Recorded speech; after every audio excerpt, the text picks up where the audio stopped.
So, The Old Pan by Matsuo Basho. The haiku using Fumiko's Saisho translation begins with the image of the old pan. It can be somewhere in a forest or far from human habitation. Basho associates no other sound with this image. So the pan is probably at a distance in tranquility and silence. Moreover, it is old. Being an ancient creature, it has survived the ravages of time. Burdened with the experience of the long years, the pond exists as a sage. The poet somehow connects himself with his pond. There is a closeness in their nature, both are silent and at peace. So, the old pond seems to be a symbol of the subconscious mind. It is there inside everyone, like the old pond. It exists in silence. Moreover, the poet refers to the subconscious mind of an old person. Here, the old man is undoubtedly the poet himself. A frog jumps in. Suddenly, a frog breaks the tranquility of the pond. It doesn't start to croak in its usual pattern. The frog simply jumps into the pond. Why does the frog jump into the pond?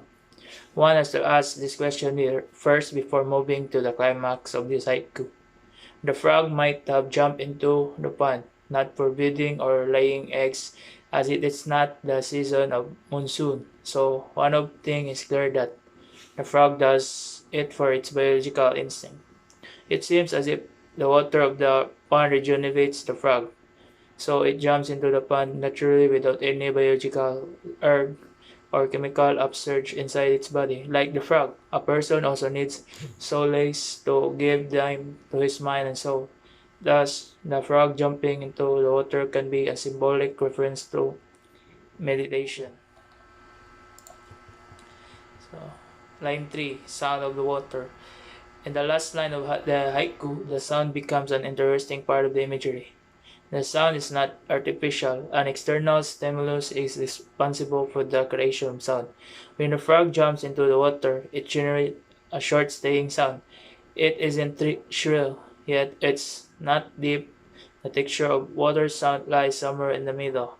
The poet's mind gets alert after hearing the song, but it doesn't break his concentration. Rather, it heightens his trance and takes him to the next level. Once one can think about it differently. While cooking a very special dish, one has to use every material in a specific amount. If anything goes beyond a certain concentration, the dish doesn't taste good. The opposite is also true. Here in this IQ, the sound of water is a special ingredient that must be used in a sound amount. Thus, it can heighten the level of the poet's meditation.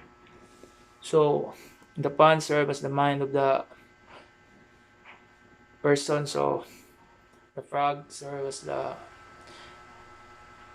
waking call. So, it means that a person needs to use his mind, and the sound of the wave is like the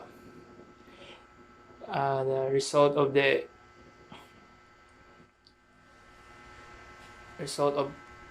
your mind, like what you are thinking when you're at peace or when you're having an idea.